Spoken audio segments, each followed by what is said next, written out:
It's a laid-back southeastern Indiana town nestled next to the Ohio River, just a bridge away from Kentucky and an hour from Louisville. The Jefferson County town of Madison, population 12,000, attracts tourists for its beauty, antiques, and historic architecture, and attention for a problem that contradicts its serene exterior: suicides. In recent years, the county has seen a rise in suicides, and city officials say drugs are one of the triggers. It is drug-related. People give up hope. Madison and nearby towns confront common culprits sweeping the nation: opioid abuse and drug addiction. Nobody wants to be an addict, but then they get desperate and they don't have any way out. But many people with drug addictions here who survive abandon their hopes, dreams, and potential in jail.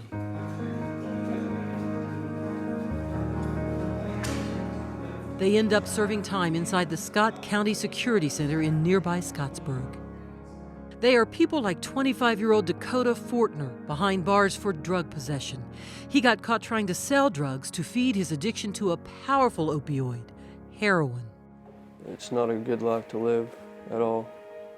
It's in the streets and wondering when you're going to eat, where you're going to eat, where you're going to sleep. Dakota said he died 3 times from overdoses, but was brought back to life with Narcan. Jail may have saved him.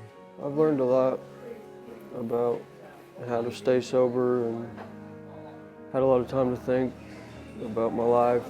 And what life has in store after jail. Close to 85% of every person that we deal with has a drug charge or a drug-related charge, whether that's robbery, theft, murder.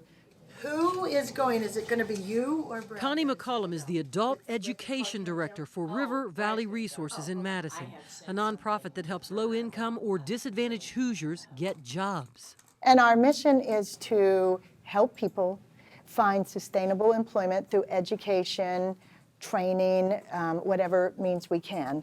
I mean, to be honest, education is the key out of poverty.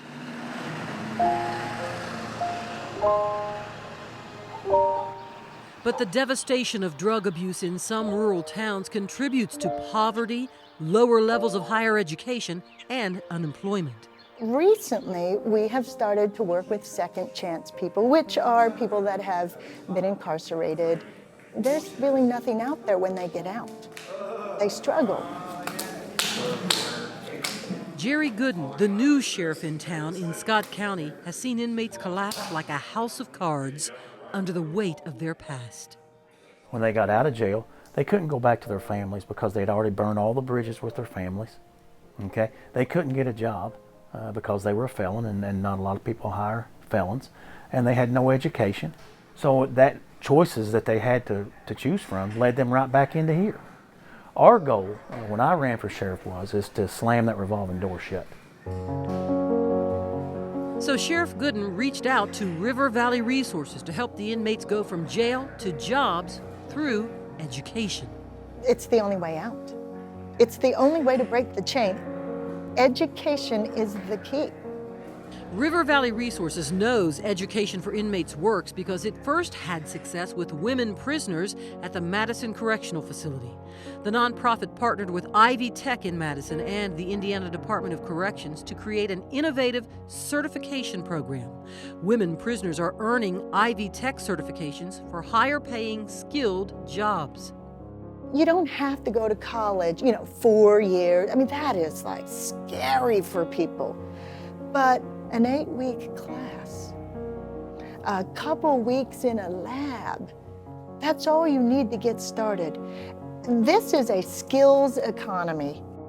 And women felons are finding jobs at area industries that are desperately seeking qualified workers because of low unemployment. Our area employers are screaming for people, just screaming. And so we're supplying a need. These women are getting out of prison and they are making $18 to $27 an hour in welding, in manufacturing. So now the first male inmates in the state who signed up for the Skilled Worker Certification Program through River Valley Resources are suiting up, rolling up their sleeves, and unchaining their minds. When we got them into the jail, we had to change their mindset and tell them that they are human, that there's people that cares for them, there's people that love them, there's people that's willing to give them the opportunity. All they have to do is stand up and say, hey, I want that opportunity, I'm here, I want to change. Some of them never have had support. Sometimes people never even have heard, good job, way to go. So they feel like failures. They're what we call in adult ed wounded learners. Wounded, but willing to hit the road to get an education once a week, turning a new corner in their lives as they arrive on the campus of Ivy Tech in Madison to complete a certification course in welding. Now, when you're grinding, do not go at an angle, because if it puts a gouge in there, guess what? That's a fail. So one time here, 4, 4. What's the next number? We're giving people skills. They will be able to get a job that pays more than minimum wage. So what we're looking at is a sustainable employment so that their quality of life increases. This inmate, John Watts, fought for our country as an Army Ranger. I went to 3 different conflicts, Operation Enduring Freedom 1 and 2 and Operation Iraqi Freedom. Now he's fighting for a second chance in life after one bad decision. John served time for drug possession. I want to be financially stable and be able to provide for my family and move forward in life and kind of put all this stuff behind me rather than repeating the cycle. Welding training at Ivy Tech has sparked a change in Neil Parsons' life. This father of 3 is serving time for DUI and drug possession. You only know what you've lived. And now that we have this certification and we have this training, we're now capable of living a completely different life. I've talked to the school and I'm going to go into industrial technology and finish my associate's degree. And Dakota Fortner hopes a new trade and a new outlook burnishes a new image of him to those he loves. I want to be able to live my life and show my family that I can be a good role model to my nieces and nephews and my family. As melted metal transforms objects, education transforms lives here. Education does level the playing field. And Neil Parsons calls his incarceration a blessing because jail staff believe in them. Everyone here treats you like a person, not an inmate, so it means a lot, and they give you opportunities to better yourself. The sheriff, I actually talked to him the other day and I thanked him for treating us the way he does. He is a very kind and genuine person. We're not looking at some pie in the sky thing. We understand that this is not going to work for 100% of the folks that come through here, but this is an investment. This is something we may not see the change in the first year or 2 years, but 5 years from now, 10 years from now. But I really feel like it deep down in my heart that it's going to make a huge change, not only in Scott County, but hopefully the surrounding counties. The sheriff believes communities can have impact when they care for everyone's success.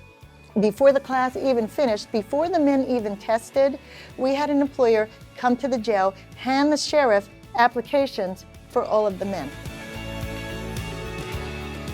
And graduation day from the welding certification program was a monumental moment, a sense of accomplishment with more skilled job training through River Valley Resources to come. I said, I feel like I'm a proud dad of 22 people here because I was very proud of those folks that had taken that step to better themselves and had achieved something and was trying to make something out of their life. And it made me very proud as the sheriff. We're getting folks in here and we are reforming them. And it's investing in the community. It's making this community a better place to be and a better place to live.